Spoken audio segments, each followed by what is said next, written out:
काही काही शेपट्या बऱ्या आहे बरं का. काही काही शेपट्यांचं लय अवघड हा असं लय शेपटी जाळल्यावर मरणार. लय गरीबाने बसलं. हा चला म्हणे आणा कपडे गुंडाळा. एक एक एक एक म्हणले काय एक म्हणले शेपटी जर थोडी उघडी राहिली तर शेपटी जळत नाही, जळाली नाही तर मी मरत नाही. तू काय काळजी करतो म्हणले त्याची. हा आता आता हा कशाला काळजी करेन. रावण काय म्हणतो तू कशाला काळजी करतो. आता हा कशाला काळजी करेन. मग आणले कपडे लागले गुंडाळायला. तुपात तेलात भिजवायचे गुंडाळायचे, तुपात तेलात भिजवायचे गुंडाळायचे. शेपटी वाढत वाढत चालली. गुंडाळायचं काम चाललं, शेपटी वाढायचं काम चाललं. अख्ख्या लंकेतले कपडे संपले बुवा. एकनाथ महाराजांनी भावार्थ रामायणामध्ये असं वर्णन केलेले आहे, अख्ख्या लंकेतल्या सगळ्या माणसांचे महिलांचे सुद्धा कपडे आणले आणि त्याला गुंडाळले. जे पाहुणे आलेले होते ना ते पाहुणे सुद्धा पकडले. नाथ महाराजांनी वर्णन केलेले. हा म्हणले अरे म्हणले सगळे कपडे संपले, राज दरबारातले कपडे फक्त राहिलेले आहे. एवढी शेपटी उभी राहिलेली आहे. राज दरबारातले सुद्धा कपडे गुंडाळले. म्हणले जा अशोकवनामध्ये ती सीता आहे तिचे कपडे आणा.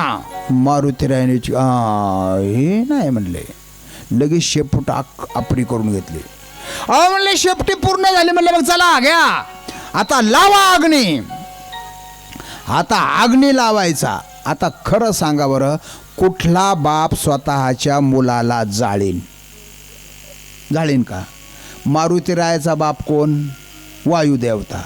आणि वायुदेवतेशिवाय अग्नी पेटन का नाही. हा ते हे काड्या वडू वडू काड्या वडू वडू बेजार झाले, पण काडीने काही ती शेपटी पेटल्या जाईना. आता शेवटी परत यालाच विचार महाराज शेपटी का पेटत नाही. म्हणले एवढी मोठी शेपटी एवढी एवढी काडी कशी पेटायची. तुम्हाला काही डोकं आहे का नाही. नुसते 10 डोके पण त्या 10 डोक्यात काही आहे का नाही बघा.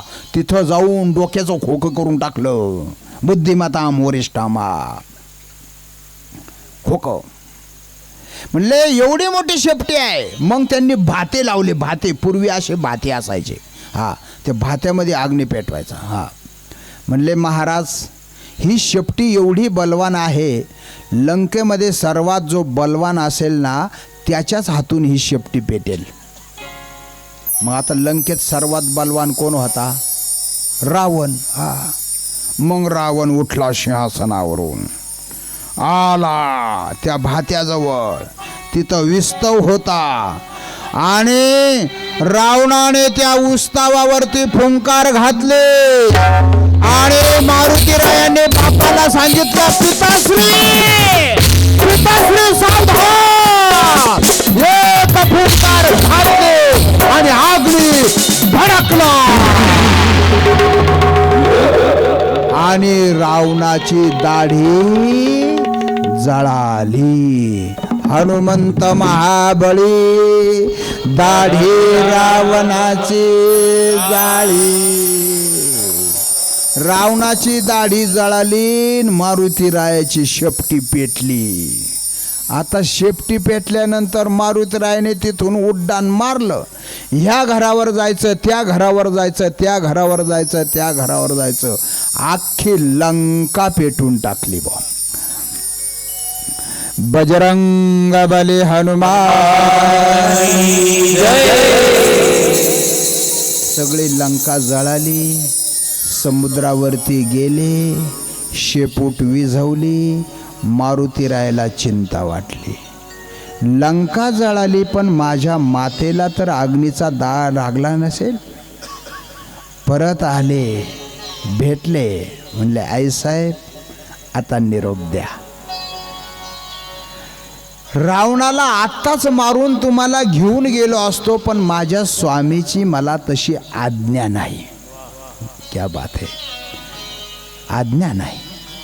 प्रभू रामचंद्र लवकरच येतील आणि तुम्हाला घेऊन जातील. पण माते एक म्हणले काय. तिकून येताना प्रभूकडूनच मी आलो याची ओळख म्हणून अंगठी दिली. आता ओळख म्हणून तुम्हाला मी भेटलो, तुम्हालाच भेटलो याची काही खून. आणि मग काय दिलं, सीतामातेनं चुडामणी दिला. म्हणून आमच्या माता भगिनी चुडामणी लावतात. चुडामणी आमच्या सीतामातेनं लावलेला होता. 16 शृंगार असावा, सौंदर्य असावं. परंतु अलीकडं माणसं सौंदर्य म्हणजे फॅशन आणि फॅशन म्हणजे अर्ध उघडं राहणं. ही गंमत आहे, लई अवघड गंमत आहे. एकदा श्रावण, असा श्रावण महिन्यामध्ये माझं सकाळी 10 ते 12 कीर्तन होतं एका सोमवारला. आणि एक म्हातारी अशी रस्त्याच्या कडानं चालले, 70-75 वर्षे वयाची होती आणि ऊच टाचाच्या चपला घालून चालली. टटाम टटाम टटाम टटाम टटाम टटाम. तेवढ्यात पाठीमागून एक कुत्रं आलं. त्या कुत्र्याने मोठ्याने वाव वाव केलं. म्हातारी उलटून पडली. पडली तर पडली, कुत्र्याच्याच बोकांडी पडली.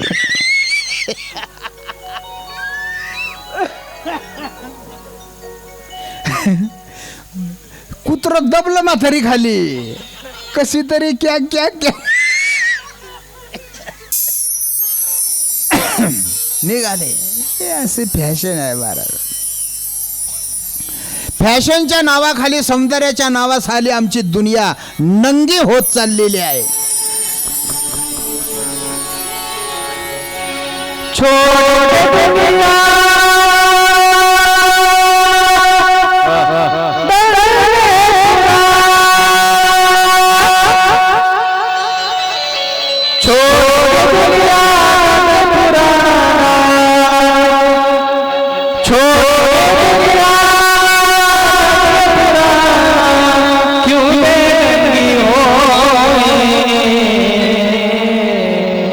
अरे ऐसा निकला देखो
फॅशनच्या नावाखाली दुनिया नंगी होत चाललेली आहे. सीता मैयाने चुडामणी घेतला. हनुमंतरायाच्या हातात दिला. हनुमंतराय आले, सगळ्यांनी स्वागत केलं. म्हणले वा हनुमंतराय वा, काय पराक्रम आहे. मारुतीरायाने सांगितलं मी विमानाने गेलो आणि विमानाने आलो. विमान म्हणलं तिथं कोणतं विमान होतं. म्हणले जाताना मुद्रिका हे विमान होतं आणि येताना चुडामणी हे विमान होतं. वा. आणि मग प्रभू रामचंद्राने समुद्रावरती सेतू बांधला.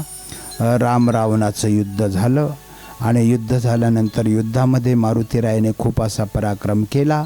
सीतेची सोडवण केली. सीतेला घेऊन परत अयोध्येमध्ये आले आणि सगळे राज्याभिषेक झाला. आणि मग प्रभू रामचंद्राने सगळ्यांना जायला परवानगी दिली, पण मारुतीराय काही जायला तयार नाही. नवे प्रभू रामचंद्राने अवतार पूर्ण केला आणि मारुतीरायाला सांगितलं आता तुम्ही इथे पृथ्वीवरच राहा आणि जिथे जिथं कथा चालू असेल तिथं तिथं तुम्ही जा. आजही मी परत एकदा उल्लेख करेन की आपल्या शिंदे मेळ्यामध्ये प्रत्यक्ष मारुतीराय आजच्या हनुमान कथेला हजर आहे, राम कथेला हजर आहे. मुंबईला एक कथा चालू होती. वक्ता हनुमंतरायासाठी एक आसन ठेवायचे. एका वकिलाने विचारलं, म्हटले हे कशासाठी. म्हणले मारुतीरायासाठी. म्हणले मारुतीराय याच्यावर बसतात का. म्हणले हो. ओळखायचं कसं बसले म्हणून. कथा चालू झाल्याच्या नंतर ते आसन हलवायचं. आसन जर हललं तर समजायचं मारुतीराय नाही बसले आणि आसन जर नाही हललं तर समजायचं मारुतीराय बसले. दुसऱ्या दिवशी कथा सुरुवात झाली आणि कथेला वक्त्याने मारुतीरायाला आवाहन केला, आइये हनुमान पधारिये. आणि कथा सुरू झाली. ज्याला शंका होती तो माणूस त्या आसनाजवळ आला. आसन एका बोटाने हलवण्याचा प्रयत्न केला, हललं नाही. 2 बोटं लावले, हललं नाही. 5 बोटाने उचलण्याचा प्रयत्न केला, हललं नाही. 2 हाताने उचलण्याचा प्रयत्न केला, हललं नाही. गुडघे टेकून उचलण्याचा प्रयत्न केला, सुई इतका सुद्धा हललं नाही. ज्या अर्थी आसन हललं नाही त्या अर्थी आमचे मारुतीराय आसनावर बसलेच. आणि तेच आज मारुतीरायांची कथा आहे, रामाची कथा. मारुतीरायाची कथा आणि रामाची कथा एकच कथा आहे. आणि ती कथा आज आपण शिंदेमेळ्यामध्ये भंडाऱ्याच्या निमित्तानं या ठिकाणी गायलेली आहे. प्रभू रामचंद्राच्या अवताराचं समाप्ती झालेली आहे, परंतु प्रत्येक गावागावामध्ये आज मारुतीराय या ठिकाणी आहे. आणि हनुमान चालिसा म्हटल्याच्या नंतर मारुतीराय प्रत्येकाला प्रसन्न होतात म्हणजे होतातच. फार ताकद आहे हनुमान चालिसेची. तुलसीदासजी जेलमध्ये होते आणि त्या जेलमधून सुटण्यासाठी तुलसीदासजीने ती हनुमान चालिसा लिहिली आणि हनुमान चालिसेचा पाठ केला आणि तुलसीदासजीची मुक्तता झाली. असे खूप चमत्कार आहे, परंतु संत चमत्कार करत नसतात, संत ते संत असतात. आणि अशी ही आजची हनुमंती कथा. आणि आज या भंडाऱ्यासाठी ज्यांचं ज्यांचं योगदान आहे, ज्यांचं ज्यांचं सहयोग आहे, ज्यांची ज्यांची देणगी दान आहे, ते सर्व उदार अन्नदाते. द्यावे तेवढे धन्यवाद थोडे आहे. जाताना बरोबर कोणीच काही घेऊन जाणार नाही, सर्व काही इथेच राहणार आहे. आणि जर कदाचित देवाने आपल्याला कोरोनामध्ये जर नेलं असतं तर आपल्याजवळ काही असतं का. आपल्याजवळ काहीच नसतं. पण कोरोनामध्ये नेलं नाही ना आपल्याजवळ ठेवलं, मग आपल्याला थोडंफार द्यायला काही हरकत आहे का. तरीसुद्धा काही काही माणसं दान धर्म करतच नाही. ते म्हणतात मुलासाठी पाहिजे, नातवासाठी पाहिजे. मुलासाठी ठेवा, नातवासाठी ठेवा, पण स्वतःसाठी काहीतरी घेऊन जा ना. 2 हाताने केलेलं दान पुण्य आणि मुखाने घेतलेलं नामस्मरण हेच आपल्या बरोबर येणार आहे. दुसरं आपल्या बरोबर काहीच येणार नाहीत. म्हणून या कार्यक्रमासाठी प्रतिवर्षी आपला हा कार्यक्रम असतो. ज्यांचं ज्यांचं अन्नदान आहे, ज्यांचं ज्यांचं द्रव्यदान आहे, ज्यांचं ज्यांचं दक्षिणादान आहे, त्या सर्व दानदात्यांना मनापासून धन्यवाद. या कार्यक्रमामध्ये जे कार्यकर्ते स्वतः कष्ट करतात, राबतात, त्या सर्व कार्यकर्त्यांना सुद्धा मनापासून धन्यवाद. आम्ही कुठेही जर गेलो ना तर आमच्या पुढं हातभर लिस्ट असते. महाराज हे नाव घ्या, महाराज हे नाव घ्या, महाराज हे नाव घ्या, महाराज हे नाव घ्या. आता खरं सांगा, मी लग्नच नाही केलं तर नाव कोणाचं घेऊ, है का नाही असे. पण या ठिकाणचे कार्यकर्ते नावासाठी कार्य करत नाही. या ठिकाणचे कार्यकर्ते नावासाठी कार्य करत नाही, यांचं कार्यच यांचं नाव करतंय, असे आमचे कार्यकर्ते आहे. साऊंड सिस्टीम सुद्धा अत्यंत सुंदर अशी साऊंड सिस्टीम. त्याच्या पायाला जखम झालेली आहे तरीसुद्धा त्याने कुठल्याही प्रकारचा आळस न करता जेवढी सिस्टीम पाहिजे तेवढी सिस्टीम आम्हाला लावून दिलेली आहे. आजच्या कार्यक्रमाला साथ संगत असणारे आमचे शिंतवाले माऊली महाराज, अत्यंत सुंदर असं शिंताची साथ त्यांनी केलेली आहे.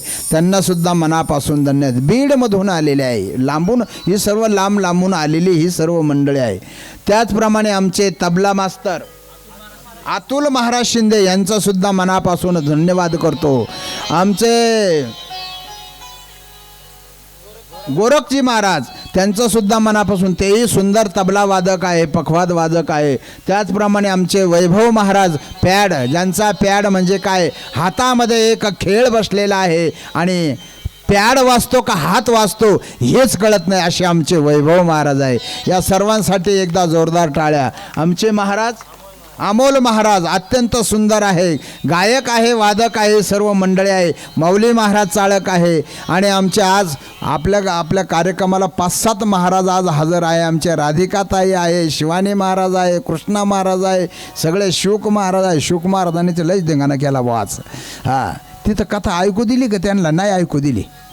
ऐकू दिली ना, हां मग जाऊ द्या, मग बरं झालं. हां, असं आहे, ते ऐकत नाही, कोणाचंच ऐकत नाही, ते त्याचंच ऐकतं आहे. असं हे पूर्वजन्मीच आहे बरं का. वास्तविक पाहतात पखवादावरती थाप टाकायला शिकायला 6-6 महिने जातात आणि तो आज कीर्तनात पखवाद वाजवतो. हे पूर्वजन्मीचं आहे. आणि येताना सुद्धा सांगता येते, आम्ही आळंदीला गेलो होतो म्हणले, मी इथं आळंदीला पहिला होतो म्हणले, मी इथं पूजा करीत होतो.